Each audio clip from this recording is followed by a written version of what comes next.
Hey guys, in this video I'm going to be checking out the Eachine Fury wing. It's marketed as a high-speed FPV racing wing. It's got this carbon fiber pod. It's supposed to be very strong, and the wings are detachable. Now, I haven't done a plane on my channel in a while, so this is kind of it's going to be interesting. I haven't flown a plane in quite a bit, but in this video I'm going to go ahead and unbox this, and I'm going to put it together. Should be pretty quick. Everything is like the wings are attached by magnets, so this shouldn't take too long, and it already comes pre-installed with a servo and ESD and motor. Okay, so we're starting off with the vertical fins here and the screws. There's two screws that hold it onto the wing right there. And it looks like you could add rudder servos if you wanted to, but most people don't do rudders on wings, so I won't be doing that. And we got a carbon fiber spar. It's not that long considering how long the wing is, so let's see if there's additional reinforcement elsewhere. Okay, so here are the two wing halves. Overall, this is packaged pretty nicely. The box wasn't damaged in shipping, and all of the parts seem to be intact and no dents. We got a 9-gram servo here, digital, Eachine branded. And I like the fact that it's already installed. Control horns are already installed, so there's almost no work involved here in terms of putting it together. And then we got our mounting hole for the vertical fin. And on the other side we got the little plastic support plate so the screw doesn't go through the foam. And we got our servo wire coming through here. Got little landing skids on the bottom. It looks like there's a spar going through the front part of the leading edge of the wing here. So you have additional support there. I can feel that it's flexible down here where the main spar goes in. But then you got additional spar going across here, so you can see like there in the shadow all the way through here. The very tip is a little flexible. That's okay. It seems like it's going to be pretty strong. The aileron doesn't appear to be too stiff, although if you really want to, you can disconnect the control horn here and try and exercise the aileron, but it seems like it's going to be just fine. We'll see later when I actually power it up if there's any binding. And then here on the inside are the magnets for attaching to the pod, along with the aileron servo. And then we got some stickers here. Looks pretty sharp. Here's the diagram of the wing, and it's just showing where the CG is. There's actually a little nub on the bottom of the wing where it says CG. That's where you should balance the wing. And this is just an explosion chart of the individual parts. I believe the pod's going to be already assembled. Okay, so here's the prop.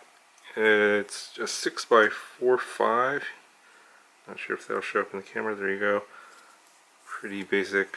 I think I've got a bunch of these in case I need spares. I only have the one.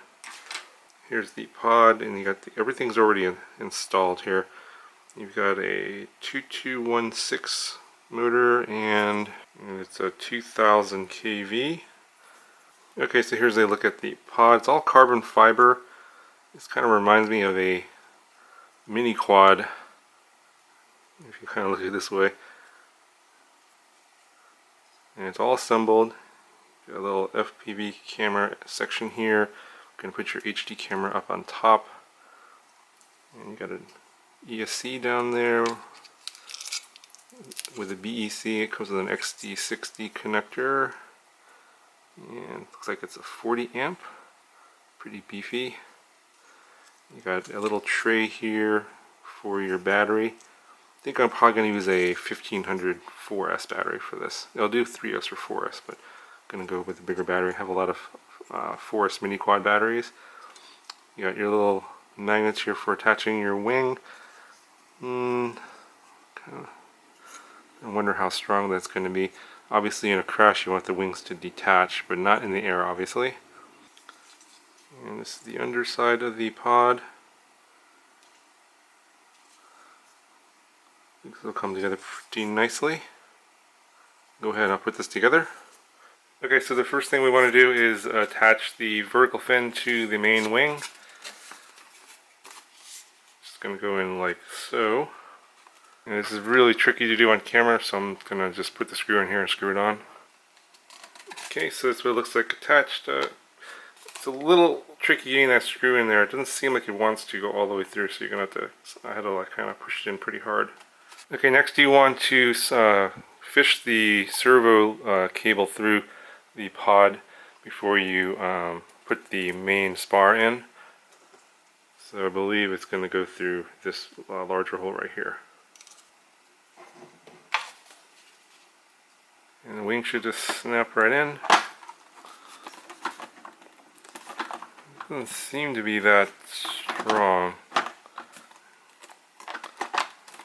We'll have to see how it does when I put the spar in the other wing. We're going to put the spar through.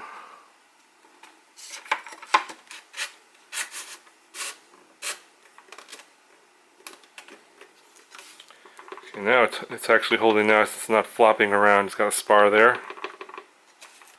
And then we got to push the spar through the other wing and then fish the servo cable through.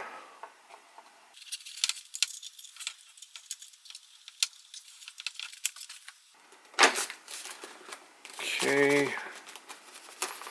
Now that this spar is in there and you got both wings on, it's actually not that bad. It actually doesn't wiggle at all. With no spar, it's going to flop around, but it's actually pretty secure now. So I'm actually pretty confident it's going to hold in flight. So you got your two servo leads here, and then you got your ESC. So I'm just going to go ahead and I'll add a receiver and then program the radio. Okay, so the receiver I'm going to be using is the Eachine IA6 6-channel receiver. It's a PWM receiver, and I'm going to be hooking up the two elevons on channels 1 and 2 and the ESC or throttle on channel 3. I already bound this. Basically put the bind pin on this channel here, and then all you do is you turn on the radio while holding the bind button, and it goes into this binding mode, and it should bind when you power up the receiver. And as you can see here, I'm using the FlySky FSI6 radio. It's a 6-channel radio.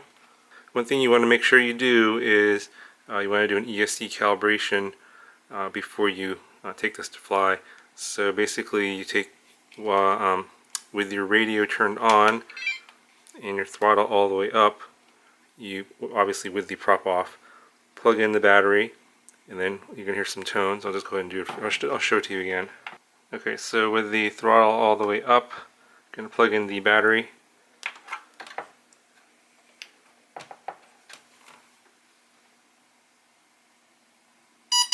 Couple tones. Throttle all the way down.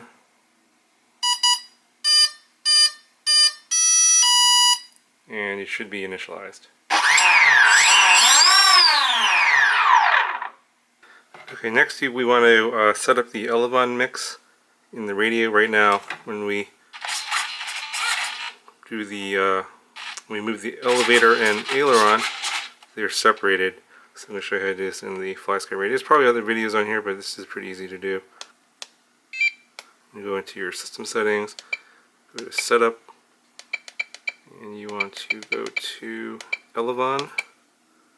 I'm going to turn that on, and then we might need to reverse the channels here, but let's see, let's turn this on first. Hit cancel. Hit hold cancel. It actually sets it, and then now we can. Okay, so we can see that when I go right, that should go up. So we see that's backwards. Okay, so with everything backwards, basically we have to go in and reverse our channels. Let's go in here, reverse, and we need to reverse 1 and 2.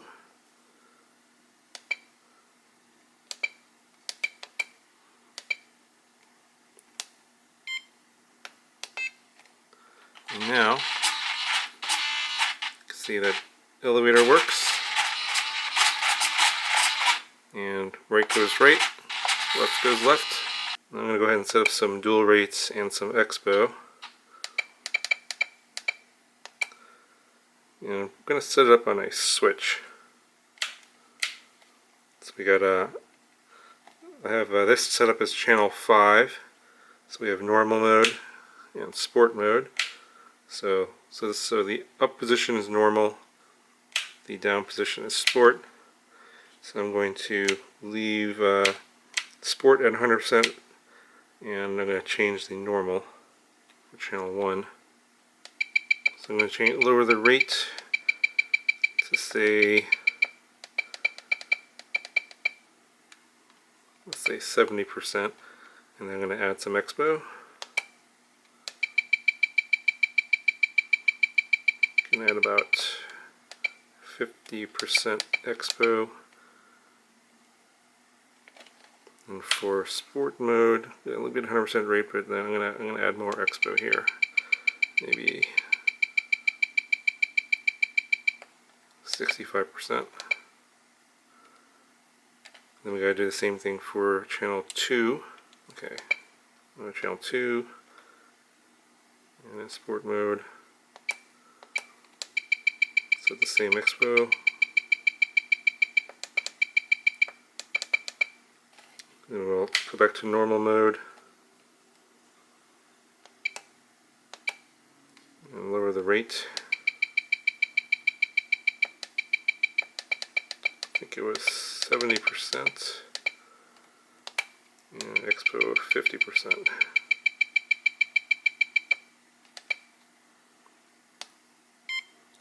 So now you should see a little bit better, finer movement in the elevons.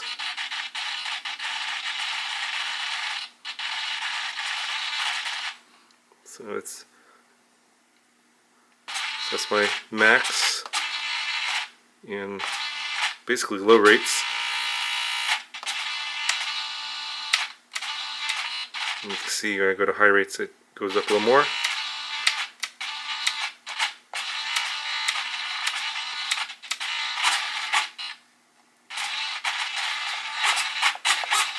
I think I might want a little more expo to get a little more finer control, but I think I can dial that in when I actually go and fly it for the maiden.